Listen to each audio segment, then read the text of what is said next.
Julius Caesar, Act 2, Scene 1. Brutus enters in his orchard. Lucius, are you there? I can't tell by the position of the stars how near it is to daybreak. Lucius, are you there? I wish I had that weakness, to sleep too soundly. Come on, Lucius. Wake up, I say. Lucius! Lucius enters. Did you call me, my lord? Put a candle in my study, Lucius. Call me when it's lit. I will, my lord. Lucius exits. The only way is to kill Caesar. I have no personal reason to strike at him, only the best interest of the people. He wants to be crowned. The question is, how would being king change him? Evil can come from good, just as poisonous snakes tend to come out into the open on bright sunny days, which means we have to walk carefully. If we crown him, I have to admit, we'd be giving him the power to do damage. Rulers abuse their power when they separate it from compassion. To be honest, I've never known Caesar to let his emotions get the better of his reason, but everyone knows that an ambitious young man uses humility to advance himself. But when he reaches the top, he turns his back on his supporters and reaches for the skies while scorning those who helped him get where he is. Caesar might act like that. Therefore, in case he does, we must hold him back. And since our quarrel is with his future behavior, not what he does now, I must frame the argument like this. If his position is furthered, his character will fulfill these predictions, and therefore we should liken him to a serpent's egg. Once it has hatched, it becomes dangerous, like all serpents. Thus, we must kill him while he's still in the shell. Lucius enters. The candle is burning in your study, sir. While I was looking for a flint to light it, I found this paper on the window, sealed up like this, and I'm sure it wasn't there when I went to bed. He gives Brutus the letter. Go back to bed. It isn't daybreak yet. Is tomorrow the 15th of March, boy? I don't know, sir. Check the calendar and come tell me. I will, sir. Lucius exits. The meteors whizzing in the sky are so bright that I can read by them.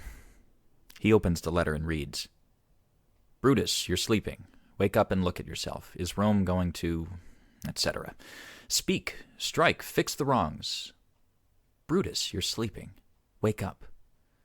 I've noticed many such calls to action left where I would find them. Is Rome going to... etc. What does this mean? Will Rome submit to one man's power? My ancestors drove Tarquin from the streets of Rome when he was pronounced a king. Speak, strike, fix it. Is this asking me to speak and strike? Rome, I promise you, if you're meant to receive justice, you'll receive it by my hand. Lucius enters. Sir, 15 days of march have gone by. The sound of a knock off stage. Good. Go to the gate. Somebody's knocking. Lucius exits. I haven't slept since Cassius first began to turn me against Caesar. From the time when you decide to do something terrible to the moment you do it, everything feels unreal, like a horrible dream. The unconscious and the body work together and rebel against the conscious mind. Lucius enters. Sir, it's your brother-in-law Cassius at the door. He wants to see you. Is he alone? No, sir. There are others with him. Do you know them? No, sir. Their hats are pulled down over their ears and their faces are half buried under their cloaks, so there's no way to tell who they are. Let them in. Lucius exits. It's the faction that wants to kill Caesar. Oh, conspiracy. Are you ashamed to show your face even at night, when evil things are most free? If so, when it's day, where are you going to find a cave dark enough to hide your monstrous face? No, don't bother to find a cave, conspiracy. Instead, hide your true face behind smiles and friendliness. If you went ahead and exposed your true face, hell itself wouldn't be dark enough to keep you from being found and stopped. The conspirators, Cassius, Casca, Decius, Cinna, Metellus, and Trebonius enter. I'm afraid we're intruding too boldly on your sleep time. Good morning, Brutus. Are we bothering you? I was awake. I've been up all night. Do I know these men who are with you? Yes, every one of them. There isn't one of them who doesn't admire you, and each one of them wishes you had as high an opinion of yourself as every noble Roman has of you. This is Trebonius. He's welcome here. This is Decius Brutus. He's welcome too. This is Casca, this is Cinna, and this is Metellus Cimber. They're all welcome. What worries have kept you awake tonight? Can I have a word with you? Brutus and Cassius whisper together. Here's the east. Won't the dawn come from here? No. Excuse me, sir, it will. These gray lines that lace the clouds are the beginnings of the dawn. You're both wrong, pointing his sword. Here, where I point my sword, the sun rises. It's quite near the south, since it's still winter. About 2 months from now, the dawn will break further toward the north, and due east is where the capital stands, here. Brutus, coming forward with Cassius. Give me your hands, all of you, one by one. He shakes their hands. And let us swear to our resolution. No, let's not swear an oath. If the sad faces of our fellow men, the suffering of our own souls, and the corruption of the present time aren't enough to motivate us, let's break it off now and each of us go back to bed. Then we can let this ambitious tyrant continue unchallenged until each of us is killed at his whim. But if we have reasons that are strong enough to ignite cowards into action and to make weak women brave, and I think we do, then, countrymen, what else could we possibly need to spur us to action? What bond do we need other than that of discreet Romans who have said what they're going to do and won't back down? And what oath do we need other than that we honest men have told each other that this will happen, or we will die trying? Swearing is for priests, cowards, overly cautious men, feeble old people, and those long-suffering weaklings who welcome abuse. Only men whom you wouldn't trust anyway would swear oaths, and for the worst reasons. Don't spoil the justness and virtue of our endeavor, nor weaken our own irrepressible spirits by thinking that we need a binding oath, when the blood that every noble Roman contains within him would be proven bastard's blood if he broke the smallest part of any promise he had made. But what about Cicero? Should we see what he thinks? I think he will stand strong with us. Let's not leave him out. No, by no means. Yes, we should get his support, for his mature presence will make others think well of us and speak out in support of our actions. They'll assume that Cicero, with his sound judgment, ordered the actions. His dignified maturity will distract attention from our youth and wildness. No, don't even mention him. We shouldn't tell him about our plans. He'll never follow anything that other men have started. Then leave him out. Indeed, he's not right for this. But should we only go after Caesar, no one else? Good point, Decius. I don't think it would be wise to let Mark Antony, whom Caesar is so fond of, outlive Caesar. We'd find that he was a dangerous plotter, and, as you know, his connections, if he put them to good use, might be enough to hurt us all. To prevent this, Mark Antony should die along with Caesar. Our action will seem too bloody if we cut off Caesar's head and then hack at his arms and legs too, Caius Cassius, because Mark Antony is merely one of Caesar's arms. It'll look like we killed Caesar out of anger and Mark Antony out of envy. Let's be sacrificers, but not butchers, Caius. We're all against what Caesar stands for, and there's no blood in that. Oh, how I wish we could oppose Caesar's spirit, his overblown ambition, and not hack up Caesar himself, but, unfortunately, Caesar has to bleed if we're going to stop him. Noble friends, let's kill him boldly, but not with anger. Let's carve him up like a dish fit for the gods, not chop him up like a carcass fit for dogs. Let's be angry only long enough to do the deed, and then let's act like we're disgusted by what we had to do. This will make our actions seem practical and not vengeful. If we appear calm to the people, they'll call us surgeons rather than murderers. As for Mark Antony, forget him. He'll be as useless as Caesar's arm after Caesar's head is cut off. But I'm still afraid of him, because the deep-rooted love he has for Caesar. Alas, good Cassius, Don't think about him. If he loves Caesar, then he can only hurt himself by grieving and dying for Caesar. And I'd be surprised if he even did that, for he prefers sports, fun, and friends. There's nothing to fear in him. Let's not kill him. He'll live and laugh at this afterwards. A clock strikes. Quiet. Count how many times the clock chimes. The clock struck 3. It's time to leave. But we still don't know whether Caesar will go out in public today or not, because he's become superstitious lately. A complete turnaround from when he used to have such a bad opinion of fortune-tellers, dream interpreters, and ritual mumbo-jumbo.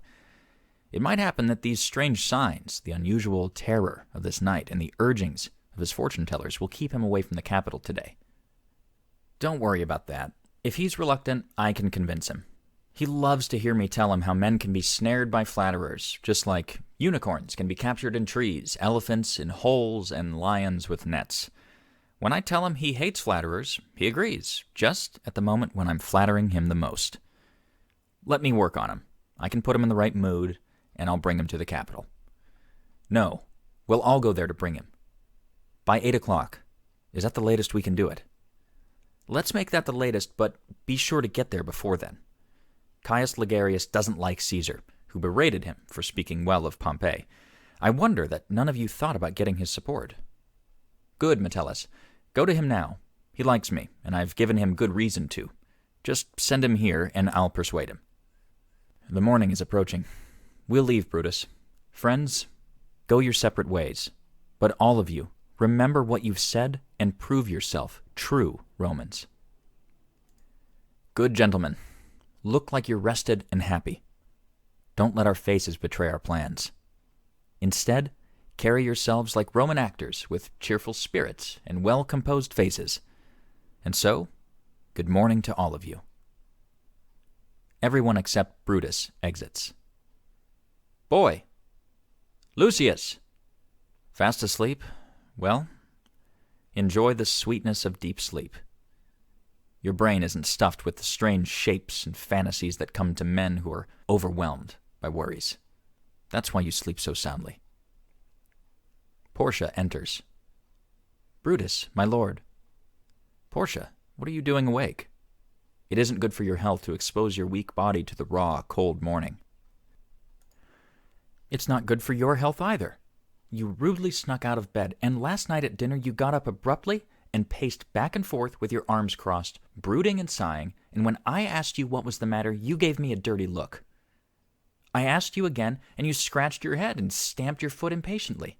I still insisted on knowing what the matter was, but you wouldn't answer me, instead giving me an angry wave of your hand and telling me to leave you alone. So I left, afraid of further provoking anger that was already inflamed, but still hoping this was merely moodiness, which everyone is affected by once in a while. Your strange mood won't let you eat, or talk, or sleep. If it had changed your outward appearance as much as it has affected you on the inside, I wouldn't even be able to recognize you, Brutus. My dear lord, tell me what's bothering you. I'm not feeling well, that's all. You're smart, though, and if you were sick, you'd take what you needed to get better. I'm doing so. Good Portia, go to bed. Are you sick? And is it healthy to walk uncovered and breathe in the dampness of the morning? You're sick, yet you sneak out of your warm bed and let the humid and disease-infested air make you sicker? No, my Brutus, you have some sickness within your mind, which by virtue of my position, I deserve to know about. She kneels. And on my knees, I urge you, by my once praised beauty, by all your vows of love and that great vow of marriage which made the two of us one person, that you should reveal to me, who is one half of yourself, why you're troubled, and what men have visited you tonight. For there were 6 or 7 men here who hid their faces even in the darkness. Don't kneel, noble Portia. Getting up. I wouldn't need to if you were acting nobly. Tell me, Brutus, as your wife, aren't I supposed to be told the secrets that concern you? Am I part of you only in a limited sense? I get to have dinner with you, sleep with you, and talk to you sometimes?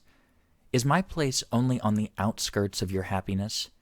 If it's nothing more than that, then I'm your whore, not your wife. You're my true and honorable wife, as dear to me as the blood that runs through my sad heart. If that were true, then I'd know your secret. I admit I'm only a woman, but nevertheless, I'm the woman Lord Brutus took for his wife. I admit I'm only a woman, but I'm still a woman from a noble family. I'm Cato's daughter. Do you really think I'm no stronger than the rest of my gender with such a father and such a husband? Tell me your secrets. I won't betray them. I've proved my trustworthiness by giving myself a voluntary wound here in my thigh. If I can bear that pain, then I can bear my husband's secrets. O gods, make me worthy of this noble wife. A knocking sound off stage. Listen, someone knocks. Portia, go inside a while, and soon enough you'll share the secrets of my heart. I'll explain all that I have committed to do and all the reasons for my sad face. Leave me, quickly. Portia exits. Lucius, who's that knocking? Lucius and Ligarius enter. Ligarius wears a cloth wrapped around his head, indicating that he's sick. Here's a sick man who wants to speak with you. It's Caius Ligarius, whom Metellus spoke of. Boy, stand aside. Caius Ligarius, how are you? Please accept my feeble good morning. Oh, what a time you've chosen to be sick, brave Caius. How I wish you felt better. I'm not sick, if you've prepared some honorable exploit for me. Indeed, I would have such an exploit for you, Ligarius, if you were healthy enough to hear it. Ligarius takes off his head covering. By all the gods that Romans worship, I hereby throw off my sickness. Soul of Rome, brave son of honorable ancestors, you've conjured up my deadened spirit like an exorcist.